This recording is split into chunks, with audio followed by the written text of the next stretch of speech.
From Europe to Asia to the South Pacific, I don't think I've ever met anyone as adventurous as Sharon Lockwood. Join us as we go one-on-one.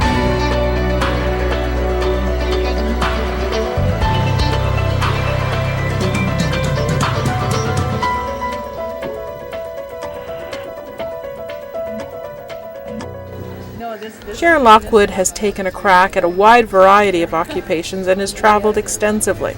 She's been a waitress, a heavy equipment operator, a tailor, a teacher, a writer, a construction worker, an airport maintenance manager, and it seems everything in between. She is obviously both fearless and adventurous. You were born and raised here in South Simcoe, but you didn't stay here for very long. After high school, where you went? Yes, I jumped on an airplane and I went to Alberta. Actually, I went to Edmonton for a vacation, and then when I got there I really liked it, and I found a job right away as a waitress. So I did that for a few months, and then I met a tailor. He used to come into the restaurant all the time, and I got to know him, and he sat at my section every time he came in. So one day on the way home, he stopped me on the street and he asked me if I'd like to go for breakfast. He had a proposition for me. So he had a small tailor shop, and he decided he wanted someone to run the front counter. And he had 2 seamstresses. And I took the job, and it paid a little bit more than what I was making at the pizza place. So he actually taught me. So for the next few years, I worked under him, and he taught me sewing and tailoring, and he gave me my own machine and said, here you go to it. And then he started up another business on the other side of town doing the same thing. While I was living there, I also went on 2 6-month vacations, actually backpacking.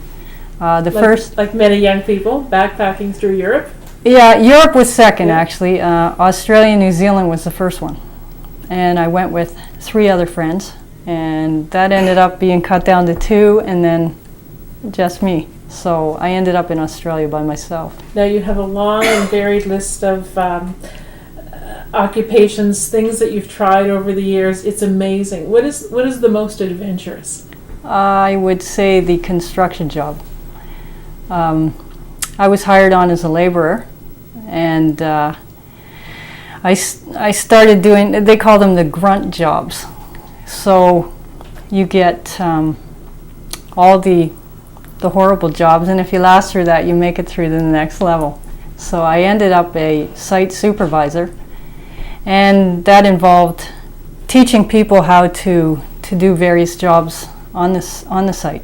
So I had to learn all those first, and then one of the jobs was sanding, and they call it sanding and screwing, where you secure the subfloor to the joists underneath, and it requires a machine, one of these. So I got very good at that, and then I would train usually students and younger people that would come in during the summer for employment. I did all the recycling, and there was steel, there was lumber, there was cardboard, there was all kinds of things, and we had that all organized. There was parging outside the cement foundations. Every now and then you'd have to go and fix one up. So they usually called on me for that because I seemed to have a flair for it. I learned a lot at that job, and it was one of the best jobs I think I've had throughout my career. Now, through all of the jobs and all of the travels, the one time that you did plant some roots was when you lived in Barrie and you were raising your daughter. Yes. Is she adventurous like you? She is, but not quite as. She's traveled quite a bit herself without me, but I've taken her on pretty much every adventure except for China with me, and before she was born. Now, she's obviously inherited that from you. Where did you get your sense of adventure? My sense of adventure? Actually, that started in high school. In grade 11, I believe it was. I saved up money when I worked all summer, saved up all my money so I could go on this trip to Cuba during March break. And after I got a taste of that, I had to go on the next one. So I went, the next trip was to the Bahamas. And after that, it just kind of snowballed. And when I moved out west, I loved it. The mountains just drew me in, and you just, once you start that mountain ordeal, you just have to keep going. There's just, they're so beautiful. I agree. Yes. Now, in 2004, you had a book published. It was titled Metaphorically Speaking Mostly. Yes. And for someone so adventurous and so full of life, I was surprised when I read it that some of the poems are quite deep and quite, some of them even sad. Was it life experience? What were you... A lot of times it's whatever I'm feeling at the moment, and sometimes someone close to me will die, or it'll have to do with, the setting around me sometimes. And to me, writing poetry is very therapeutic. It's just, it's a good way to let things go. Just to express yourself. Yeah, and when I write, it just comes out of nowhere. So I just let it come, and then put it all together later, and that's how that book was put together. Now, shortly after it was published was when you were working on the construction site. But then there was another turn in the road, and you took a course to teach English as a foreign language. And off you went to the other side of the world. You went to China. Yes. Why China? Well, every country in the world needs an English teacher. They all need some form of English taught to their kids, and China has always been fascinating to me. Their culture, their architecture, everything about it just intrigued me. And with China, it wasn't a fact that they needed teachers, but they wanted teachers. There's a difference. When China takes you on as a teacher, they are basically inviting you into their family. And there is like the cultural differences and everything, and you will clash. But when you do clash with the Chinese, it's dealt with there.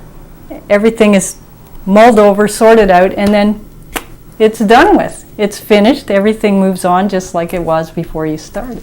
It's great. They're a fascinating people to get to know. And what was it like, though, being a part of a culture in a communist country? It was overwhelming. The culture shock alone was was just mind-boggling. Like, you're prepared for culture shock, well, at least like with me, traveling all over the world. I've hit culture shock before, but this was different. This was a lot more predominant than what I had seen before. And you just sort of step back from that, and you go, okay, this is a different way of life completely. And if you're going to fit into that life, you have to understand where they're coming from. You have to understand their culture and work with them, work with it.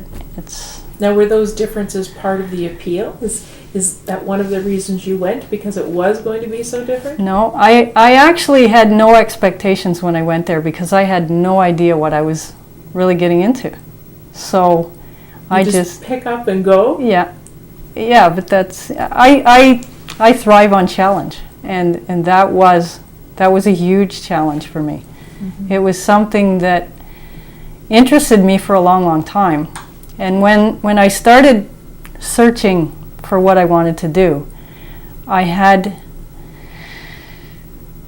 teaching English as a foreign language and working on a cruise ship.